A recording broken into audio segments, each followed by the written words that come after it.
Touring cinemas நேயர்களுக்கு வணக்கம். Welcome to the show suggestion. Lights, camera, action.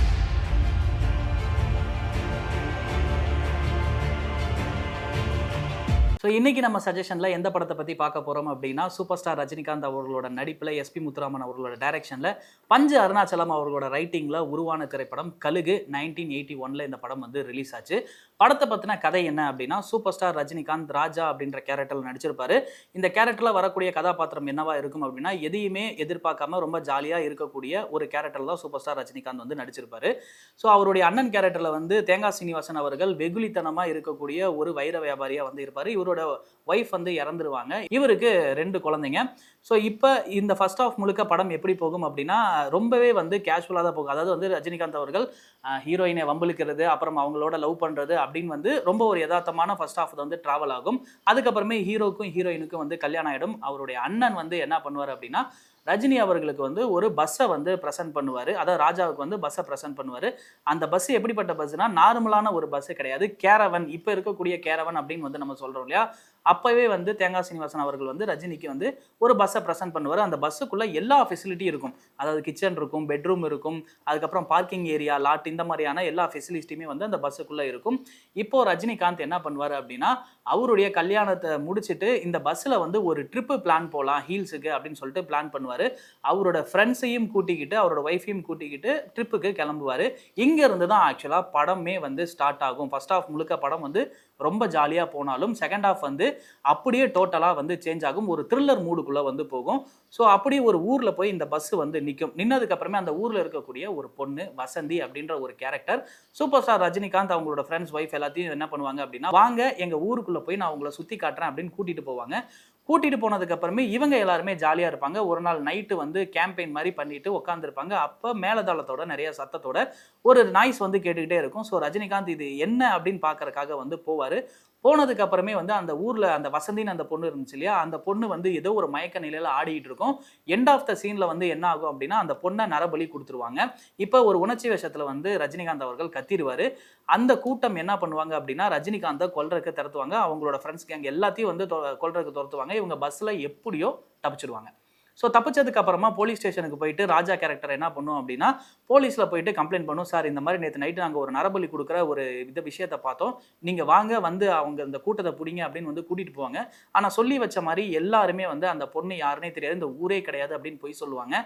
இது super ஸ்டாருக்கு வந்து ரொம்பவே ஒரு குழப்பத்தை ஏற்படுத்தும்.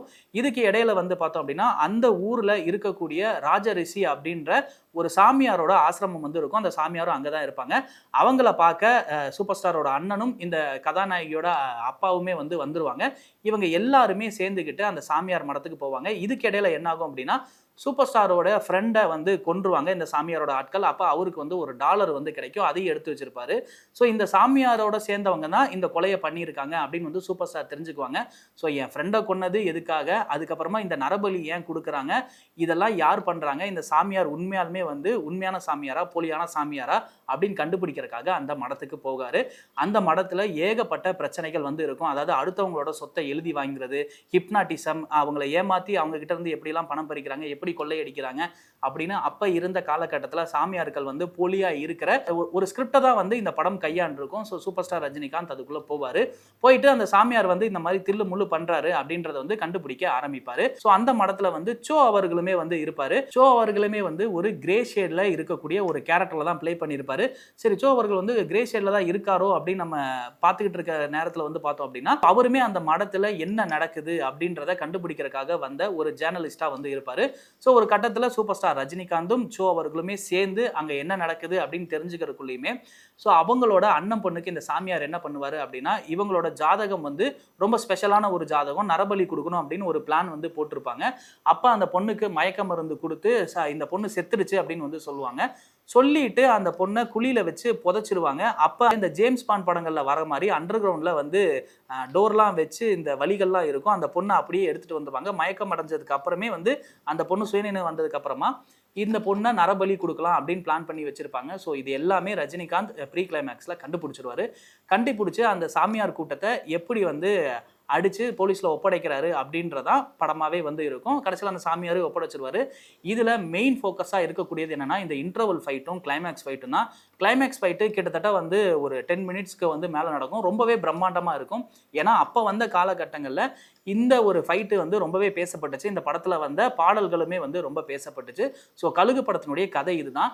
ஏன் கழுகு படம் வந்து ஒரு முக்கியமான ஒரு சஜஷனா நம்ம சொல்லணும் அப்படின்னா 1980ஸ்ல வந்து போலி சாமியார், ஹிப்னாட்டிசம், ஏன்னா அந்த படத்துல வந்து ஹிப்னாட்டிசம் வந்து அப்பயே வந்து பேசியிருப்பாங்க. ஸோ இந்த சாமியாருக்கு ஏதோ ஒரு பவர் இருக்கு அப்படின்னு வந்து எல்லாருமே நினைச்சிட்டு இருப்பாங்க. ஆனா அது வந்து ஒரு ஹிப்னாட்டிசம், இது வந்து ஒரு கலை தான், இது வந்து சாமியாருங்களுக்கு வந்து ஒரு பவர் கிடையாது அப்படின்னு அந்த படத்துல ரொம்ப ஸ்ட்ராங்காவே வந்து சொல்லியிருப்பாங்க. இதை தொடர்ந்து கழுகு படம் அப்படின்னு எல்லாருக்குமே சொன்னா ஞாபகம் வர்றது பஸ். ரஜினிகாந்த் இந்த பஸ் ஓட்டுற படம் தானே அப்படின்னு வந்து எல்லாருமே இப்போ வரைக்கும் கேட்பாங்க. அப்படி அந்த படத்துல இம்பார்ட்டன்டான ஒரு ரோலா பிளே பண்ணியிருக்கக்கூடியது அந்த பஸ் தான். அதுவும் வந்து சாதாரண பஸ் கிடையாது, ஒரு கேரவன். இப்போ இருக்கக்கூடிய ஃபெசிலிட்டியில் இருக்கக்கூடிய கேரவன் எல்லாமே அந்த பஸ் அப்போ கிரியேட் பண்ணியிருப்பாங்க. அந்த பஸ்ஸுமே அப்போ வந்து எப்படி கிரியேட் பண்ணாங்க அப்படின்னா பெங்களூர்ல ஒரு பஸ் வாங்கிட்டு வந்துட்டாங்க. ஸோ படத்துக்காக வந்து இந்த மாதிரியான செட்டப்லாம் இருக்கணும், அதாவது கிச்சன் இருக்கணும், அதுக்கப்புறமே வந்துட்டு பார்க்கிங் ஏரியா இருக்கணும், பாத்ரூம் இருக்கணும் அப்படின்னு வந்து இந்த ஃபெசிலிட்டிலாம் இருக்கக்கூடிய பஸ்ஸாக இருக்கணும்ன்றக்காக அதை மாடிஃபை படத்துக்காக வந்து பண்ணாங்க. ஸோ படத்துலையுமே அது வச்சது வந்து பெரிய இம்பாக்டை கிரியேட் பண்ணுச்சு அந்த படத்துக்கு இந்த பஸ் அப்படின்றது ஒரு நிதர்சனமான உண்மை அப்படின்னு கூட வந்து சொல்லலாம். ஸோ இதை தொடர்ந்து வந்து போலி சாமியார்களோட அட்டகாசம் அப்போ வந்து நிறைய இருந்தது. ஹிப்னாட்டிசம்னா என்ன, ஸோ எப்படியெல்லாம் ஏமாத்துறாங்க, ஸோ இந்த நரபலி கான்செப்டை வந்து முக்கியமாக அடிச்சு உடைச்ச படம். நரபலின்றது இன்னும் நம்ம இதில் இருக்கு அப்படின்றத எடுத்து சொன்ன படம் கழுகா அமைஞ்சிருக்கு. இதை தாண்டி சூப்பர் ஸ்டார் ரஜினிகாந்த் அவர்கள் அந்த வருஷத்தில் கிட்டத்தட்ட வந்து ஒரு 8 படங்கள் வந்து பண்ணாரு. 8 படமே வந்து அவருடைய படங்கள் ஜானர் அப்படின்னாலே வந்து நமக்கு தெரியும். ஏன்னா சூப்பர் ஸ்டார் ரஜினிகாந்த் அப்படின்னாலே ஒரு மாஸ் டைலாக்கு, 5 சாங்கு அப்படின்றது மட்டும்தான் அவரோட படங்கள் இருக்கும். ஆனால் இந்த படம் கம்ப்ளீட்டடாக வந்து ஒரு வேற ஒரு கான்செப்டை பேஸ் பண்ணி, அதாவது ஒரு த்ரில்லர் கான்செப்டை பேஸ் பண்ணி இருந்த படம் அப்படின்னா கழுகு. ஸோ இந்த படம் வந்து அப்போ சூப்பர் டூப்பர் ஹிட்டான்னு வந்து கேட்டிங்க அப்படின்னா கண்டிப்பாக சூப்பர் டூப்பர் ஹிட் எல்லாமே வந்து கிடையாது. ஏன்னா அப்போ இருந்த காலகட்டத்துக்கு இந்த கான்செப்ட் வந்து மக்களுக்கு புரியலை அப்படின்றதான் ஒரு உண்மை. இதை யார் சொல்லியிருக்காங்க அப்படின்னா சூப்பர் ஸ்டாரே வந்து சொல்லியிருக்காரு. த டெஃபினிட்டிவ் பயோகிராஃபி அப்படின்ற புக்கில் சூப்பர் ஸ்டார் ரஜினிகாந்த் என்ன சொல்லியிருக்காரு அப்படின்னா இந்த படம் வந்து ஒரு இன்வெஸ்டிகேஷன், ஜேர்னலிசம், த்ரில்லர் அப்படின்ற ஒரு ஜானரை வந்து பேஸ் பண்ணி இருக்கு. இது மக்களுக்கு வந்து ரொம்ப ஒரு அந்நியமாக இருக்க மாதிரியான ஒரு கான்செப்டாக போயிடுச்சு. அதனால இந்த படம் யாருக்கும் புரியல அப்படின்றது உண்மைதான் அப்படின்னு வந்து சூப்பர் ஸ்டார் ரஜினிகாந்த் அவர்களுமே வந்து ஒரு புத்தகத்தில் வந்து குறிப்பிட்டிருக்காரு. ஸோ இதை தொடர்ந்து கழுகு படம் அப்போ யாருக்குமே வந்து புரியல அப்படின்றது உண்மை. ஸோ இப்போ நீங்கள் வந்து அதை பாருங்க. ஸோ இப்போ வரைக்குமே கழுகு படம் வந்து பார்த்தோம் அப்படின்னா ஒரு சூப்பர் த்ரில்லர் மூவி அப்படின்னே வந்து சொல்லலாம். ஸோ நீங்கள் கழுகு படம் பார்த்துருந்தீங்கன்னா உங்களுக்கு எந்த அளவுக்கு பிடிக்கும் அப்படின்றத கீழே மறக்காம கமெண்ட் பாக்ஸில் கமெண்ட் பண்ணுங்க. இல்லை இனிமே தான் பார்க்க போறீங்க அப்படின்னா பார்த்துட்டு எப்படி இருக்கு அப்படின்றதையும் கீழே மறக்காம கமெண்ட் பாக்ஸில் கமெண்ட் பண்ணுங்க.